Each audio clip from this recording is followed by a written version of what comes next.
जय जय श्री राधे। श्री सद्गुरु देव भगवान की जय हो। कमली मैया का बाबा के प्रति पुत्र भाव था। वे बड़ी भोली थी, बड़ी सरल थी। सचमुच उसे छल छिद्र छू नहीं गया था।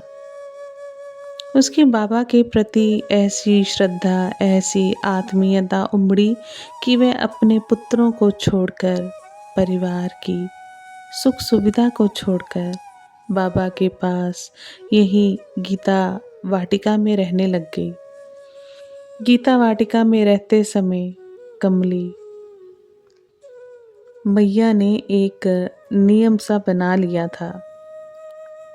दोपहर के समय जब बाबा शौच के लिए जाते तो वह देखने के लिए आ जाती। उस समय बाबा अपनी पुरानी कुटिया में रहते थे।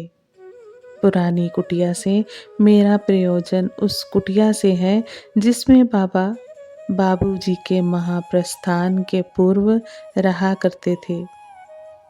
बाबूजी के नित्य लीला में लीन हो जाने के बाद बाबा ने उस कुटिया में प्रवेश किया ही नहीं।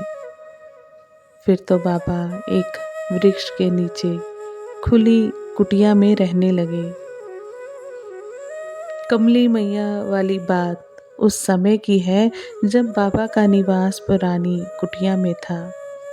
इस पुरानी कुटिया के पास ही 20 या 25 गज की दूरी पर एक टीन शेड था। कमली मैया प्रतिदिन दोपहर के समय आती और उसी टीन शेड में बैठ जाती। बाबा शौच के समय कुटिया से कब निकलेंगे ये समय निश्चित तो था ही नहीं। वे निकलते थे कभी 12 बजे तो कभी 12:30 बजे, कभी 1 बजे। पर कमली मैया 12 बजे के पहले ही आकर बैठ जाती। तब तक बैठी रहती जब तक बाबा शौच के लिए चले नहीं जाते। बाबा को ये पता भी नहीं रहता था कि वे आकर बैठी है। बाबा अपनी कुटिया से निकलते, आंखें नीचे किए हुए चलते, धीरे धीरे चलते हुए शौचालय जाते, फिर शौच आदि से निवृत्त होकर अपनी कुटिया में लौट आते। एक दिन बाबा ने देख लिया कि कमली मैया बैठी है। बाबा ने उससे पूछा तो पता चला कि वह नित्य दोपहर के समय दर्शन करने के लिए आती है। ये सुनकर किंचित उपालाभ देते हुए बाबा ने कहा, अरे मैया, यदि तू मुझे तनिक भी आभास दे देती कि तू नित्य मेरे लिए आकर बैठती है तो मैं दृष्टि उठाकर तुझे देख लिया करता। तब कमली मैया ने कहा, बाबा, मैं केवल तुम्हारे लिए ही थोड़ी आती हूँ, मैं तो एक और मतलब से आती हूँ। बाबा ने पूछा, तेरा और क्या मतलब है मैया, जिसके लिए तू आती है? वह नितांत निरी मति अत्यधिक सरल हृदय मैया अपने सहज ढंग से कहने लगी, बाबा, जब तुम शौच के लिए जाते हो ना, तब तुम्हारे पीछे बड़ा सुंदर सा, बड़ा सलोना सा एक छोटा सा नीला बालक चलता रहता है। उसके सिर के लहरदार बाल, उसके पैरों की पाजेब, उसके चलने का ढंग, उसके शरीर का रंग, उसके कमर की तागड़ी, उसके हाथ का हिलना, ये सब आँखों को, कानों को बड़े ही प्यारे प्यारे लगते हैं। मैं तो उस नन्हे से बालक को देखने के लिए आती हूँ बाबा। कमली मैया की बात सुनकर बाबा तो चकित रह गए। ये तो एक उदाहरण है। उसको ऐसी अनुभूतियाँ सदा ही होती रहती थी। स्वयं मुझसे उसकी बात हुई है। एक बार की बात है, दोपहर के समय वह टीन शेड के नीचे बैठी थी। मैंने उससे विनोद करना आरंभ कर दिया। मैया, तू आजकल कृपण हो गई है, कुछ खिलाती पिलाती ही नहीं। कुछ देर तक ऐसे ही विनोद चलता रहा। फिर पारस्परिक बातचीत ने सरस रूप ले लिया। वह मुझसे कहने लगी, बेटा देख, ये पेड़ है ना, इस पेड़ के पत्ते पत्ते में राधा कृष्ण है। वे तुमको दिखलाई नहीं देते क्या? मुझे तो दिख रहे हैं। कमली मैया की एक बेटी थी, आशा। प्रयत्न करने के बाद भी आशा की सगाई कहीं हो नहीं पा रही थी। एक दिन उसने बाबा से कहा, बाबा, आशा की सगाई नहीं होगी क्या? बाबा ने उत्तर दिया, मैं तेरा बेटा अभी जीवित हूँ, तब तू क्यों चिंता करती है मैया? बाबा के मुख से ऐसे शब्द निकलते ही कमली मैया ने कहा, अब मैं बेफिक्र हो गई। और सचमुच ही वह निश्चिंत हो गई। उसके बाद विधि ने ऐसी बात बनाई कि इस प्रकार आश्वासन दिए जाने के लगभग 4-5 दिन बाद ही आशाबाई की सगाई गाजीपुर शहर में हो गई। सगाई हो जाने के कुछ दिन बाद विवाह की तिथि भी निश्चित हो गई। आशाबाई का विवाह गोरखपुर में नहीं, कलकत्ते में हुआ था। विवाह की तिथि समीप आने पर कमली मैया ने बाबा से एक दिन कहा, बाबा, क्या आप आशा के विवाह में नहीं आइएगा? बाबा ने कहा, मैया, मैं आऊँगा तो ज़रूर, पर मैं ये नहीं कह सकता कि तू मुझे देख पाएगी अथवा नहीं। यदि तेरे पास वे आँखें होंगी तो तू मुझे देख भी लेगी। आशा का विवाह हुआ कलकत्ते में और बाबा थे गोरखपुर में। जब गोरखपुर से बाबूजी ही नहीं गए तब बाबा का जाना होता ही कैसे? बाबूजी जाते तो उनके साथ बाबा का जाना हो पाता। विवाह हो जाने के बाद कमली मैया गोरखपुर आई और बाबा से कहने लगी, बाबा, विवाह वाले दिन आप भी पधारे और भाईजी भी पधारे। बात करने का समय था, मैंने देखा कि आप आए हैं तथा एक स्थान पर आसन लगाकर बैठ गए हैं। बात दोपहर के समय भरा गया था और आप दोपहर के बाद से तब तक बैठे रहे जब तक वर वधू के फेरों का काम पूरा नहीं हो गया। भात भरने से लेकर भावर देने के समय तक आप मुझे बैठे हुए दिखलाई देते रहे। इसी प्रकार भाईजी आए। भाईजी और आप दोनों ही एक साथ आए थे। श्री भाईजी ने भात भरने के समय मुझको चुनरी उड़ाई।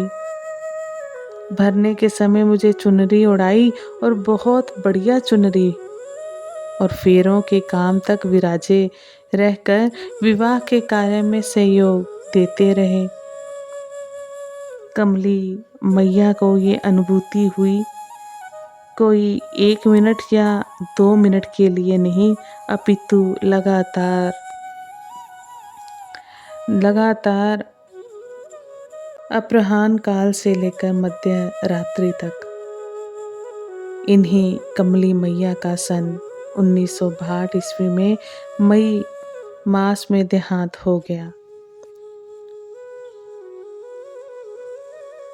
सुमन माल जिमि कंठ ते गिरत न जानई नाग।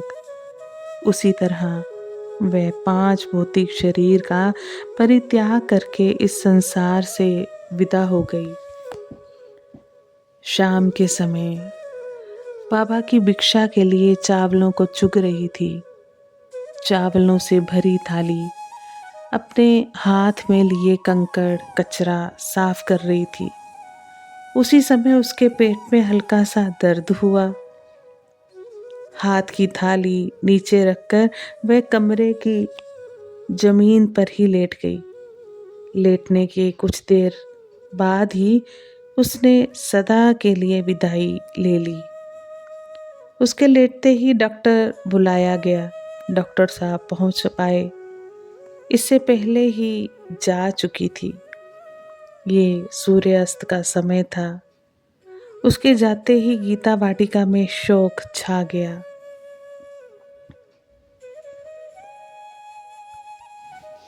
बाबूजी और बाबा एक कार्य से प्रयाग गए हुए थे। जिस समय कमली मैया का देहांत हुआ, उसी समय वे प्रयाग से प्रस्थान करने वाले थे। तुरंत प्रयाग फोन किया गया। पता चला कि वे लोग ट्रेन द्वारा प्रयाग से प्रस्थान कर चुके हैं। ट्रेन प्रयाग से चलकर वाराणसी होते हुए गोरखपुर आती है। ट्रेन के वाराणसी पहुंचने में अभी कुछ देर थी। तुरंत ही वाराणसी में एक व्यक्ति को फोन करके कहा गया, आप वाराणसी स्टेशन पर जाकर ट्रेन में बाबा और बाबूजी से मिले और उनको कमली मैया के निधन का समाचार दें। फिर ये बताएं कि हम लोग शव लेकर गोरखपुर से वाराणसी पहुंच रहे हैं। बाबा बाबूजी वाराणसी उतर जाएं और कलकत्ते से कमली मैया के लड़के वाराणसी आ जाएंगे। फिर बाबा बाबूजी की उपस्थिति में श्री गंगा जी के तट पर मैया का अंतिम संस्कार उनके पुत्र के हाथों वाराणसी में हो जाएगा। बाबा बाबूजी से बात कर चुकने के बाद हम लोगों को फोन से उनकी सहमति की सूचना तुरंत दे दें। हम लोगों का फोन पाकर वे व्यक्ति तुरंत वाराणसी स्टेशन पर गए। वे वहां ट्रेन पर बाबा बाबूजी से मिले तथा उन्हें सारी बातें बताई। बाबा ने उनसे कहा, आप तुरंत गोरखपुर फोन कर दें कि शव को वाराणसी नहीं लाना है। अंतिम संस्कार गोरखपुर में ही होगा। हम लोग इसी ट्रेन से सुबह गोरखपुर पहुंच रहे हैं। उन व्यक्ति ने वाराणसी से फोन करके ये समाचार हम लोगों को बता दिया। समाचार सुनकर हम लोगों को आश्चर्य हो रहा था। आश्चर्य इसलिए कि कमली मैया के परिवार के लोग कलकत्ते से वाराणसी बहुत आसानी से प्रातः काल तक पहुंच जाते, किंतु गोरखपुर पहुंच पाना किसी भी प्रकार से संभव नहीं था। बाबा का ये निर्णय हम लोगों को बड़ा अटपटा सा लगा रहा था और मन ही मन कह रहे थे कि बाबा का खेल बड़ा विचित्र है। अस्तु। सवेरे बाबा बाबूजी गीता वाटिका पहुंचे। शव यात्रा की तैयारी होने लगी। अब प्रश्न था कि चिता में अग्नि कौन देगा। बाबा ने कहा, मैं दूंगा।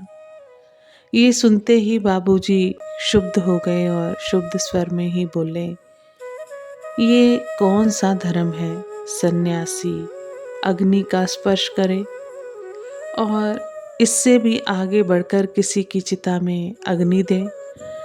बाबा ने बड़े शांत स्वर में कहा, आद्य श्री शंकराचार्य जी ने भी तो अपनी माँ की चिता में अग्नि दी थी।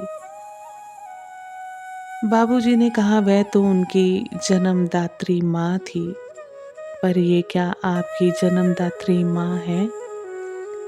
फिर उनके द्वारा जो अग्नि दी गई वह प्रदत्त वचन के अनुसार असाधारण परिस्थिति में उनके लिए एक विशेष धर्म था। क्या असाधारण परिस्थिति की बात को साधारण स्तर पर उतार लाना चाहिए? बाबा ने फिर उसी शांत स्वर में कहा, विशेष धर्म नहीं, परम विशेष धर्म के अनुसार ये मेरी जन्मदात्री माँ से भी बढ़कर है। बाबूजी ने निराश स्वर में कहा, आपको समझा सकना कठिन है। इस प्रेम कलह का स्वरूप था बड़ा अनोखा। बाबा अपने प्रेम धर्म का निर्वाह करने के लिए प्रीति की वेदी पर अपनी प्रतिष्ठा, अपनी मर्यादा, अपने सर्वस्व की बलि चढ़ाने के लिए कटिबद्ध थे। अब अर्थ लगा कि बाबा ने शव को वाराणसी लाने से क्यों मना कर दिया था। इसके साथ ही बाबूजी के मन में भी अपनी धर्म बहन कमली मैया के प्रति स्नेह की एक धारा प्रवाहित हो रही थी जो प्रच्छन्न थी। शव के साथ बाबा तथा बाबूजी शमशान भूमि राज घाट गए। बाबा ने चिता को अग्नि दी। बाबा के साथ साथ बाबूजी ने भी अग्नि दी। बाबा ने चरणों की ओर से और बाबूजी ने मस्तक की ओर से। जब तक शव पूर्णतः भस्मीभूत नहीं हो गया तब तक, अर्थात 3 घंटे से भी बहुत अधिक समय तक, बाबूजी और बाबा दोनों ही राज घाट पर रहे। बाबूजी तथा बाबा दोनों ने अपने अपने ढंग से प्रेम धर्म का निर्वाह किया। गोस्वामी तुलसीदास जी ने ठीक ही कहा है, प्रीति की रीति न जाति बखानी। आप सभी वैष्णव जन को श्री हरिवंशी श्री सद्गुरु देव भगवान की जय हो। जय जय श्री हरिवंश।